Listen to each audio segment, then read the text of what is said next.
Yeah, I'm laying down. I'm laying down because I'm going to try to pull the gas tank out of this beast.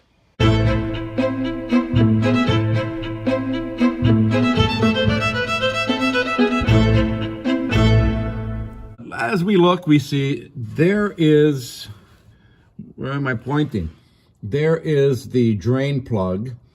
And on this old MGB, I've got two bolts right here. There's one, and there's another one that way, down there. And if I take those bolts out, these straps should release the gas tank. So first, let's drain the tank. I can't wait to see what's in here. First thing I want to do here is get my wire brush out. Get it cleaned up a little bit. Let's try. Oh, a 15 millimeter is a good fit.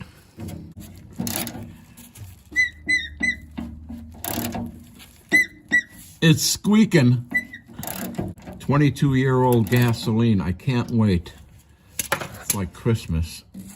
Here we go.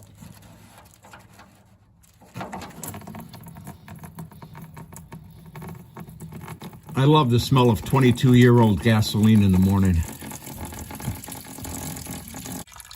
Well, we're almost out of gas. I think while this is draining, I'm gonna go take off the filler neck. Well, while that gas cap is draining, we're gonna see if we can get this off of here.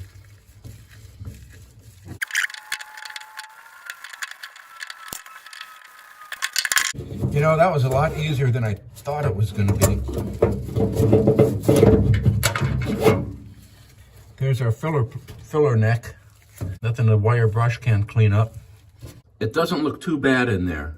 There's some rust, but boy, I've seen a lot worse. Anyway, I'm gonna put the plug back and then we'll worry about getting these straps out. I know you might find this difficult to believe, but it's hard to get the camera angle down here.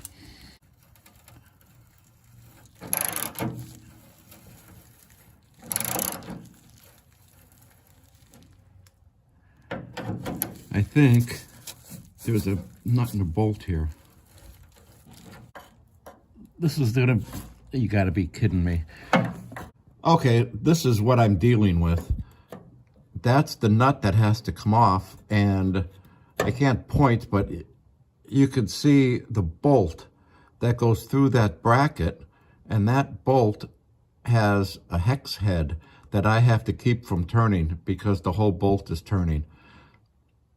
This is going to be a challenge.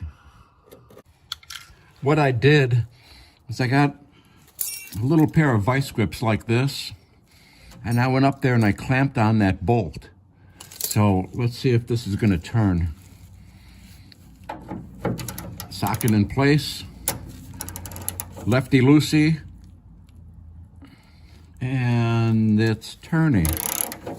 I am not going to loosen this all the way because it's holding up the gas tank. I'm going to go do the other one, and then we'll see how we're going to go about dropping this tank down. I got the other strap off, and that was a pain in the butt getting that nut. And then I looked up a little higher. I need a magnet. Then I looked up a little higher and I noticed, look how, what is that? What is that moving? Wait a minute. Let's look at the other side. There's a little split pin holding a clevis pin. And you don't have to take that nut off. You can just loosen it and drop the whole bracket. So remember that for next time. For what it's worth, the back straps are also held on by clevis pins, and I can't get in there to remove them with the gas tank in the way. So let's see if we can lower the gas tank. Maybe. Oh, that's not good.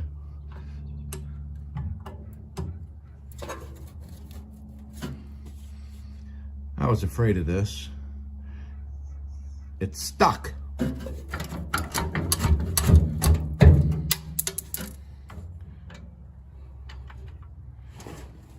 I think the gooseneck inside the trunk is holding it. And I can't get there from here.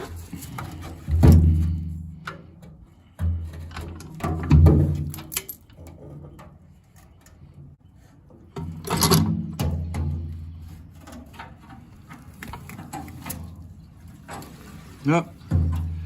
And this isn't filming very well, but there you go. The gas tank is out. I know you're all dying to see what the 22-year-old gasoline looks like. I brought it over here into what we call sunlight, which is like a gray day. But now you know why they call bad gas varnish. Anyway, I'll probably use it to wash parts. Before we get started, I thought you'd like to see what the gas tank looks like sitting on the table. Okay, this is the before. This is the after. It's been sanded and ground on and cleaned up, and now we're gonna paint it.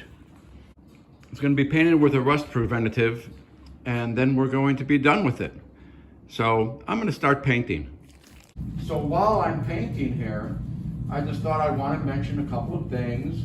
This is POR 15 that I'm using. I buy the little cans because once the air hits it, it's really hard to seal up the can and use it again later. So I can use one can for a job and then open another can for another job, etc., etc., etc. Also, when you're using this, you need to wear gloves because if it gets on your hands, it doesn't come off. It has to wear off. So here we are, we're painting away. Another thing I'm going to mention is I painted what in this orientation is the top and the bottom, which is, I guess, the sides. But I painted those and I'm going to stand it up and now I can do all the way around it. And then tomorrow I will put on coat number 2. Here is the gas tank with the first coat. The POR 15 covers really good. The brush strokes really flow together, so you won't see brush strokes. So here's the gas tank with 2 coats of POR 15 on it. Came out really nice. Let's address the obvious question. Why would I spend so much time grinding the rust off of this and then coating it instead of just buying a new gas tank? Well, the money I would spend on a gas tank, I could use on other stuff, and God knows there's enough other stuff to get. But to answer that question, let's take a peek inside the gas tank. So here we are trying to look inside the gas tank, and that looks amazing. It's not rusty. It looks really good in there. Here's a shot from the sending unit, and the inside is really good. So I decided to keep the fuel tank and spend the money on other stuff. Now, let's take a look at the fuel pump. This is the fuel pump that I took off the 1964 MGB. It doesn't look like a Lucas, but it definitely looks old. So we're gonna take it apart and see if we can get it working.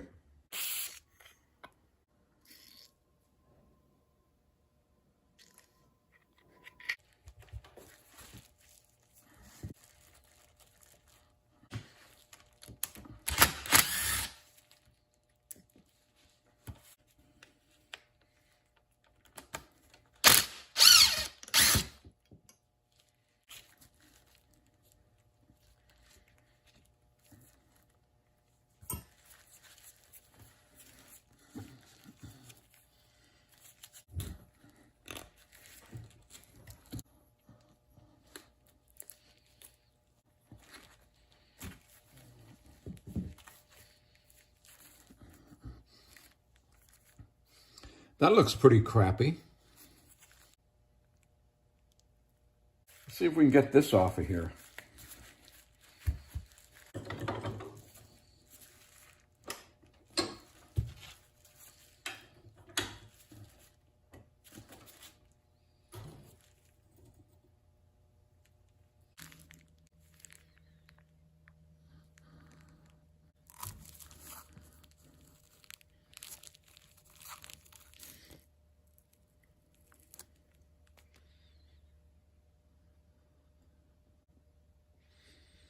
That looks pretty crappy. Looking inside here, I see there's a little one-way valve, and this spring seems to be holding on this copper one-way valve. You can also see in here that there was fuel here and not here. On the cap, there's a magnet right here that is picking up metal from my workbench, and also it must get any kind of metal out of the fuel system, including rust. Might be time for a new fuel pump, but I'm going to clean this one up and see what happens. So here's our fuel pump all shined up. Well, shined up. I got almost all the rust off of it. We can see now that this is a Bendix Elmira. I wonder what year that was made in. But anyway, the ground wire, I'm not going to refurbish that. I'm going to wait to see what's in the loom for a ground. And I'm going to replace this little rusty nut and bolt with a brand new nut and bolt. And that nut and bolt goes right here. So the bracket that holds it and the pump, I am going to paint with POR 15 and then spray it a color. I don't know what color yet. Oh, and this was the sleeve that goes around the pump and goes in here. This, I know it's online. I'm just going to buy a new one. Here is the fuel pump, all polished up, cleaned up, and repainted. We put in a new rubber collar to hold it, and it's ready to go back in the car and pump fuel. So here we have the fuel pump, the gas tank, and all the parts ready to go into storage, waiting for the day to be put on the 64 MGB. Let's take a look at what we bought. I bought new rubber to go around the straps that hold the fuel tank. I have new bolts that go right here to hold the strap up. I've got new clevis pins. We have, of course, the fuel pump. I have a new gas cap, a new collar to go around the filler neck. I also have new clamps to go around the hose that goes from the gas tank to the filler neck. And while I was under the car, I took off the brackets that hold the rear bumper in place and cleaned those up too. So the gas tank and the fuel pump are done and ready to get packed away. Let's see how much money we've spent so far. I need my spectacles. Okay, so again, the car cost $1,400. To bring the car home to transport it was another $200. Before today, I spent $957.49 on parts. And the parts you see on the table to complete the gas tank and fuel pump project cost $86.25 for a grand total of $2,643.74. I'm not keeping track of how many hours I've spent so far because my doctor said I should avoid depression. Okay, now one other thing I wanted to mention to you is I've made several references to this car being in a tent in the woods for 20-some years, okay? This is the license plate that was on the car. It was last registered in 2001. That's a long time ago. That's when it went in the tent. And finally, I'd like to ask you to subscribe to Robert's British Cars. You can follow along with the progress of the 64 restoration. Maybe when we're done, it'll look like this 74. Hopefully better. Anyway, in our next episode, I'm going to drop the rear end out of the car, and we're going to take a look at that axle and see what we can do. Until then, see you next lap.